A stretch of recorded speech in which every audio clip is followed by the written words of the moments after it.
Assim que ele havia aceitado a morte que achava inevitável, Gabiru foi salvo. Ele se virou, querendo agradecer, e aquelas figuras pareciam familiares, mas levou um momento para sua memória voltar ao seu cérebro. É o governante daquela vila que domou os lobos de presa. A expressão idiota no rosto de Gobita combinava bem com a lembrança que Gabiru tinha do nobre Hobgoblin que o derrotou em batalha. Ei, você é o mestre daquela vila, certo? Você veio nos ajudar? Gabiru o tinha considerado apenas como um covarde intrigante, mas agora que seus reforços estavam aqui, ele achou que tinha uma impressão errada. Gobita, enquanto isso, não estava certo de como responder. Do que esse cara estava falando? Ele pensou surpreso. Esse homem lagarto fazia tão pouco sentido para ele que ele decidiu não enfeitar sua loucura com uma resposta. Esse presente completamente inesperado deu a Gabiru um momento para examinar seus arredores. Havia uma grande comoção ao longe, indicando que algo mais estava acontecendo. Provavelmente tinha alguma coisa a ver com aquele estrondo de antes, Gabiru imaginou, mas Gobita sabia o que realmente era, um sinal de Benimaru que os ogros já estavam em cena. Acho que já estamos começando então. Você é Gabiru, certo? Junte os seus aliados e volte à formação defensiva. Sim, tudo bem. Nenhum dos dois fazia ideia do que o outro estava falando, mas eles ainda tinham a capacidade mental de se unir por um objetivo em comum. Ambos se apressaram com uma nova responsabilidade para lidar. Fora do campo de atenção de Gobita e Gabiru, Ranga estava analisando o orc general. Você está tentando ficar no meu caminho? O orc disse com sua lança apontada diretamente para o lobo. Ele estava um pouco nervoso por causa desses novos eventos, mas ainda no controle de seu juízo. Quem é você? Ele estava preocupado com esses lobos, certamente. O orc general sentia que o baixo estrondo de antes era um sinal de perigo ainda mais claro, mas ele não podia simplesmente deixar os lobos impunes. Eu sou Ranga, o fiel servo de Rimuru-sama. Ele respondeu com uma voz baixa e um pouco rosnada, e os dois então se entreolharam. Rimuru, você diz. Eu nunca ouvi esse nome antes, mas se esse Rimuru pretende nos desafiar, nós o destruiremos. Agora o orc general não tinha nenhum interesse em Ranga. Se ele não estava alinhado com um Lorde Demônio ou um nascido da magia de alto nível cujo nome ele conhecia, ele então se sentia livre para matá-lo sem nenhum arrependimento. Aquele rugido estrondoso parecia muito mais importante para ele investigar. O orc distraidamente jogou sua lança para frente, pretendendo espetar Ranga e terminar logo com isso. Ranga recuou sem nenhum esforço, desviando do ataque. Seu vira-lata astuto.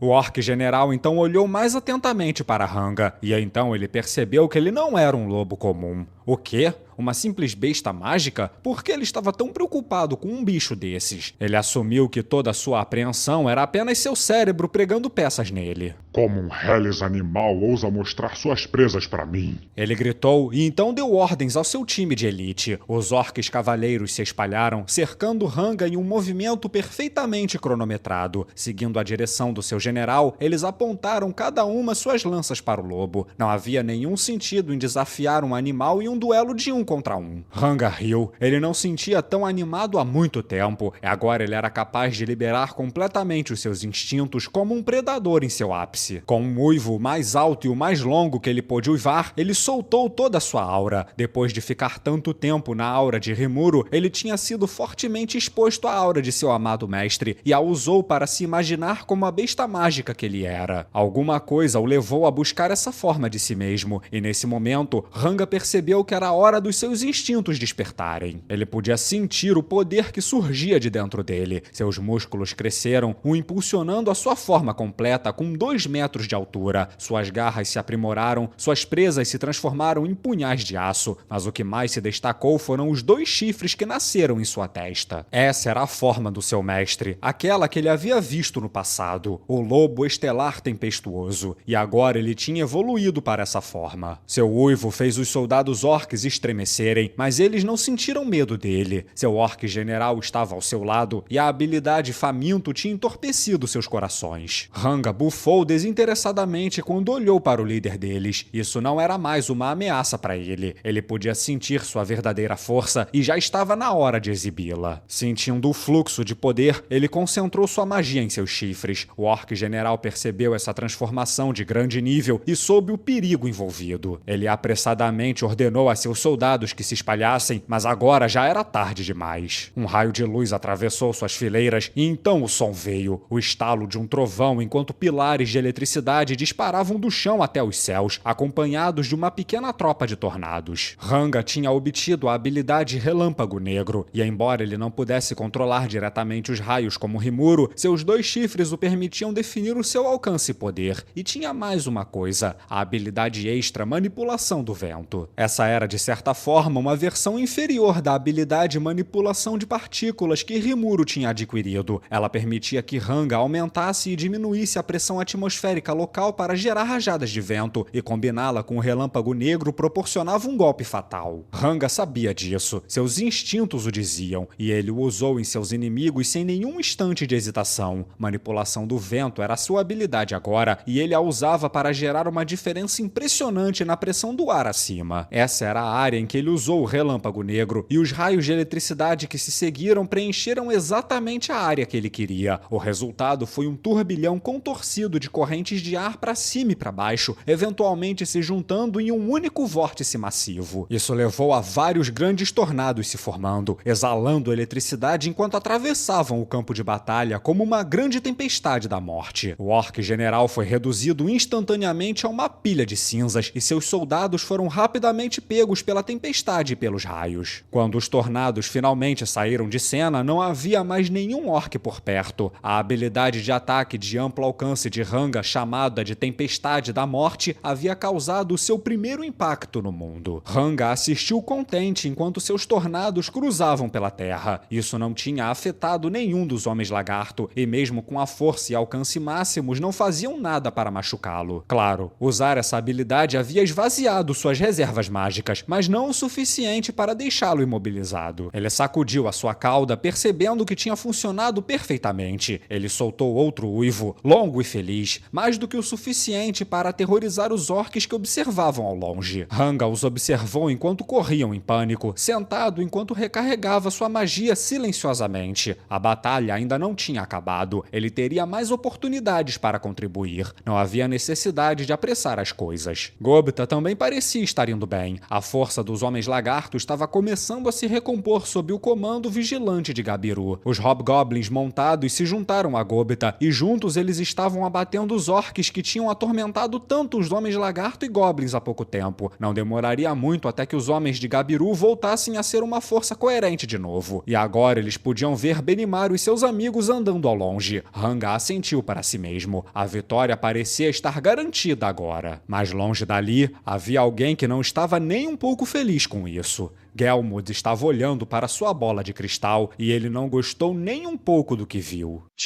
Malditos sejam esses bastardos inúteis! Em um ataque de raiva, ele jogou a esfera no chão, a quebrando em 1 milhão de pedaços. Ele estava vendo os acontecimentos da floresta através dos olhos de um orc general. Gelmud tinha escolhido esse ponto de vista para ver o que ele esperava ser a realização definitiva de todas as suas ambições. Mas nesse momento, a sua última bola de cristal intacta estava com um tom escuro de preto. Todos os 3 soldados aos quais ele tinha confiado as esferas tinham morrido em combate. Gelmud vinha avançando com os preparativos para a cerimônia pelos últimos 3 anos, uma cerimônia para marcar o nascimento de um novo Lorde Demônio. Organizá-la estava nas mãos de Gelmud, e esse trabalho o enchia de alegria. Se tudo corresse bem, um Lorde Demônio novo que ouviria suas ordens seria criado. Essa era uma proposta tentadora demais para ignorar. Os Lordes Demônio do mundo todo tinham feito um pacto entre si que definia a Floresta de Jura como sendo intocável, não pertencendo a nenhum domínio. No entanto, isso era apenas uma formalidade e ocorriam intervenções em pequena escala diariamente na floresta. O próprio Gelmud tinha diversas operações em andamento debaixo dos panos. O que ele estava fazendo era plantar as sementes do conflito pela floresta. Gelmud estava pessoalmente dando nomes aos mais poderosos membros de cada raça que habitava a floresta. Nomear uma criatura consumia uma uma grande quantidade de energia mágica, drenando seus poderes por meses toda vez que ele fazia isso. Era um jogo perigoso de se jogar, mas os nomeados tratavam Gelmud como um pai e escutavam tudo o que ele dizia. Lenta e cuidadosamente, ele vinha formado um pequeno grupo de protegidos para si e para manipular toda a floresta. Alguns tinham sido arrancados do chão antes que pudessem brotar completamente, mas outros tinham florescido totalmente. Alguns eram goblins, outros homens-lagarto, e também haviam outras raças envolvidas, todas participando na guerra como monstros nomeados. Isso estava envenenando o poço para abater os mais fracos do rebanho primeiro. Poderoso contra poderoso, e os sobreviventes estavam destinados a evoluir e se tornarem um Lorde Demônio. O plano de Gelmud estava funcionando sem problemas. Essas grandes guerras entre raças inteiras não deveriam ocorrer até 3 séculos após o desaparecimento de Veldora. Selado ou não, causar uma guerra enquanto Veldora ainda estava vivo seria como brincar com fogo. No pior dos casos, poderia até quebrar o selo em si. Então ele tinha gastado bastante tempo reunindo mais peões sob seu controle e ajustando a balança de poder entre as raças. E agora que Veldora tinha desaparecido muito antes do esperado, tudo havia começado a desmoronar. Mas a sorte ainda estava do lado de Gelmud. Um Lorde Orc tinha nascido, e embora ele não estivesse esperando por isso, o trouxe com sucesso para seu lado. Esse era o trunfo de Gelmud, e agora que seus planos estavam indo errado, ele não tinha escolha a não ser utilizá-lo. Seria melhor deixar as coisas funcionarem naturalmente com um plano como esse, mas ele não tinha outra escolha. Seria como mudar o torneio inteiro. Gelmud sabia, mas ele decidiu que o Lorde Orc seria o próximo Lorde Demônio, não importa o que ele tivesse que fazer. A falta de tempo o forçou a apressar o plano um pouco, e Gelmud ainda não tinha força o suficiente para juntar todas as raças de alto nível da floresta sob seu controle. Ele queria ter plantado algumas sementes entre os ogros e Trents também, mas isso tinha falhado. O motivo disso era que os ogros haviam recusado a oferta de serem nomeados. Ele tentou negociar, mas eles recusaram firmemente. Como uma raça hostil, os ogros ficaram relutantes em mudar rapidamente suas alianças. Eles eram de alto nível sim, mas Gelmud concluiu que eles não poderiam ser controlados. Essa experiência o irritou tanto que ele decidiu fazer o Orc Lord atacar os ogros primeiro. O modo como eles rolaram pela terra natal dos ogros assegurou Gelmud de que ele estava no caminho certo. Ele tinha enviado um nascido da magia empregado para ficar de olho nas coisas, mas isso acabou sendo desnecessário. O Lorde Orc estava crescendo constantemente, e mesmo seus subordinados estavam alcançando o rank A agora. Isso fez Gelmud descansar muito mais fácil à noite. Apagar aqueles ogros irritantes primeiro tinha eliminado a última semente de ansiedade da sua mente. Os Trents eram inofensivos desde que suas terras não fossem ameaçadas diretamente. Ele poderia demorar um pouco para esmagá-los, mas tudo estava indo conforme o planejado. Ele já havia temido os Lordes Demônio que governavam sobre ele, mas agora era a vez de Gelmud puxar as cordas. Isso não demoraria muito agora, e quando ele terminasse com a destruição dos Homens-Lagarto, tudo que ele teria que fazer seria eliminar aqueles goblins fracos e estúpidos. E uma vez que o Lorde Orc tivesse controle supremo sobre a floresta, Gelmud pretendia fazê-lo continuar e destruir uma cidade humana. Essa seria sua declaração para o mundo de que um novo Lorde Demônio havia nascido, e essa declaração seria apoiada por fatos assim que ele limpasse as dráiades e os Trents da floresta. Em breve, muito em breve, Gelmud teria um Lorde Demônio fazendo o que ele quisesse. Ele tomaria seu lugar de direito como um dos governantes mais poderosos do mundo. Ele já podia até visualizar isso claramente em sua mente, mas agora ele não tinha se preocupado em renovar os contratos com as pessoas das quais ele gastou uma fortuna para contratar. Foi o mestre de Gelmud quem lhe apresentou aos palhaços da facção moderada.